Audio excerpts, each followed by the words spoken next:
Welcome, one and all, in here, out there, ladies and gentlemen. Welcome to The Late Show. I'm your host, Stephen Colbert. You know, the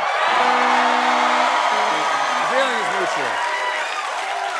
The feeling, my friend, is mutual. Here's to you. You know, in anxious times like these, we could all use a little treat to help us feel better, which is why I am hesitant to let you know that thanks to climate change in countries that grow cocoa, chocolate makers are hiking prices.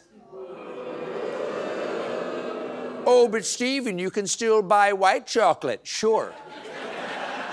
Or I could just pour Splenda over a box of crayons and eat that. Because there's no difference. This is gonna hit Americans right in the goodie bag because even the cheap stuff is gonna be going up. Hershey will be raising prices by double digits. Okay? Wow. Yeah, so I'm afraid on this summer's camping trip, forget the s'mores. You'll be having Smores. Show uncanceled. Really? No. What? We're still canceled? Then was this necessary? How much does this graphic cost? $40 million. Damn it! Knew it! That's where it went. Unlike your ability to sleep at night, the Epstein scandal will not go away. The president denied that Attorney General Pam Bondi informed him that his name was in the Epstein files. So naturally, last night, the Wall Street Journal reported that Attorney General Pam Bondi informed the president that his name was in the Epstein files. I, for one, was shocked. What are you going to tell me next? That the Pope is in the Catholic files? That a bear is on the cover of this month's Modern Woods Pooper? So we don't know. No. Please, make me earn it. So, we don't know if he was doing the creepy crime, but we do have a cover-up. And just like the cover-up on his face, it is patchy, and there's something really ugly under there. The incriminating details just keep coming out. For instance, this resurfaced 2010 Jeffrey Epstein deposition. Have you ever socialized with Donald Trump in the presence of females under the age of 18? Okay, that's a slam dunk. Just say no. Okay, take it away, Jeffrey. Though I'd like to answer that question, at least today, I'm going to have to assert my 5th, 6th, and 14th Amendment rights, sir. Wow.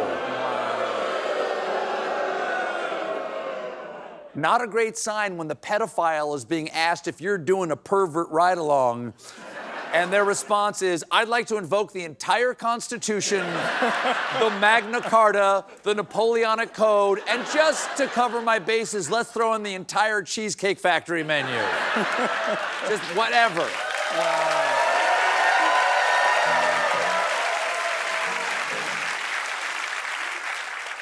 The latest development in this story is that soon we may be able to see Trump's name in those files for ourselves because last night, in defiance of the president with a Republican majority, the House Oversight Committee voted to subpoena all documents related to the Jeffrey Epstein case in a vote of 8-2. As in, yeah. Wow. That's big. Yeah. 8-2, as in, boy, I would 8-2 be Trump right now. The president made a big deal about how he broke off the relationship with Jeffrey Epstein a long time ago. But according to Epstein's brother, Mark Epstein, Jeffrey said he stopped hanging out with Trump when he realized Trump was a crook. Wow! That's extraordinary. Amazing. Jeffrey Epstein breaking it off with you because you're a crook is like walking into an intervention organized by Rudy Giuliani.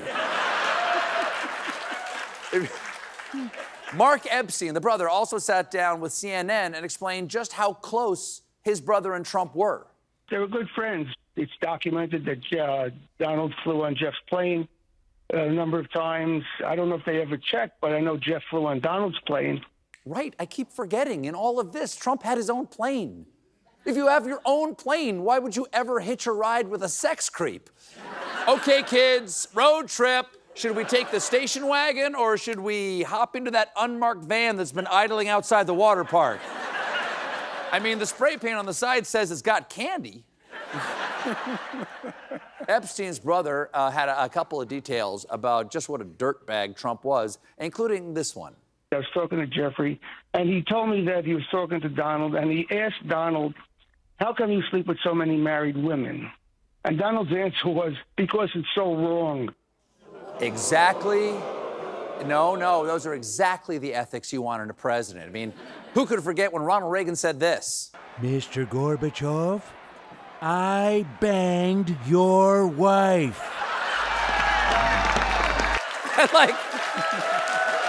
I love the little flags. I love the crowd with little flags at the end. Yay! America! This scandal is costing Trump a lot of allies. The latest to jump ship is the QAnon Shaman. This has deep repercussions because when you lose the Q Shaman, you inevitably lose Fred, Barney, and the entire Loyal Order of the Water Buffalo. They're gone. Wow. In response,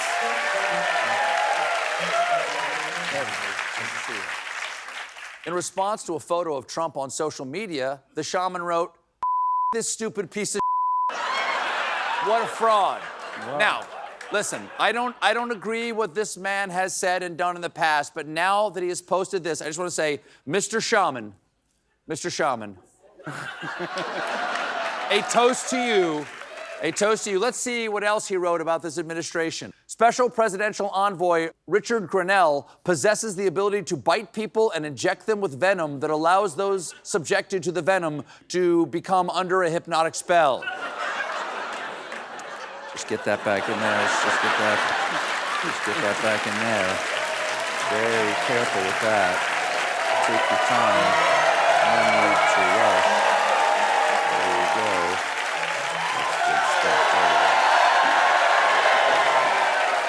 I was a waiter.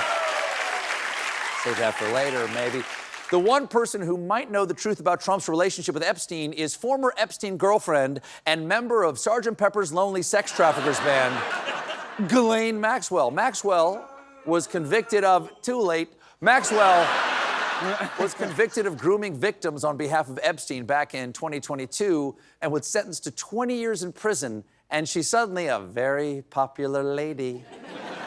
Earlier today, Maxwell was visited in prison by Todd Blanc, the second highest ranking official in Trump's Justice Department. You might remember Todd Blanc as Trump's defense attorney at the Stormy Daniels trial, making Todd Blanc the only lawyer whose parents lie about what their son does.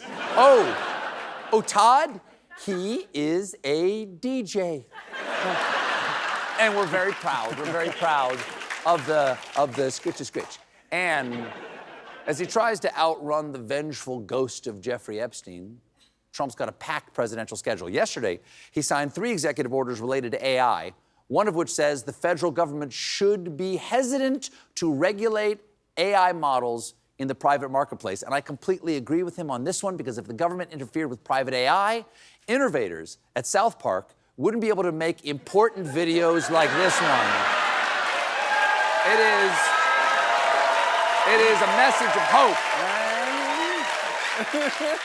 That is an important message of hope for our times, and you can check it out right here. There you go. Check it out. Or go to that QR code. Trump gave a whole dumb speech about it yesterday. Here's how he greeted the leaders in the AI industry. What a group of smart ones we have in front of me today. That's about as good as it comes. Up here, the brain power. The greatest power of them all, the brain power. Well, I'm thrilled to be here with so many tech leaders and luminaries as... Luminaries is. Somebody's brain power is in low battery mode. Then Trump went on to make these sounds. Around the globe, everyone is talking about artificial intelligence. I find that too artificial. I can't stand it. I don't even like the name. You know, I don't like anything that's artificial. Nothing. No, it's true. No, folks, it's true. No, listen up, it's true. Nothing artificial for me. They harvest my dinner straight from the nugget bush, and then they milk the Diet Coke cow, okay? Gotta milk it every day or else they explode from the carbonation, okay? Brain power. Then he went after...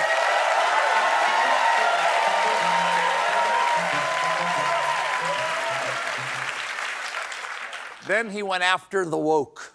On day one, I very proudly terminated Joe Biden's order on woke AI. Now it's actually very uncool, as somebody told me the other day. It's so uncool to be woke. Actually, the thing that's uncool right now is to not know what a labubu is.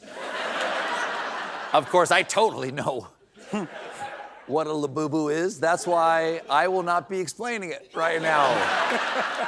Labubu. Say it all the time. Then, like an AI chatbot, Trump began to generate random words.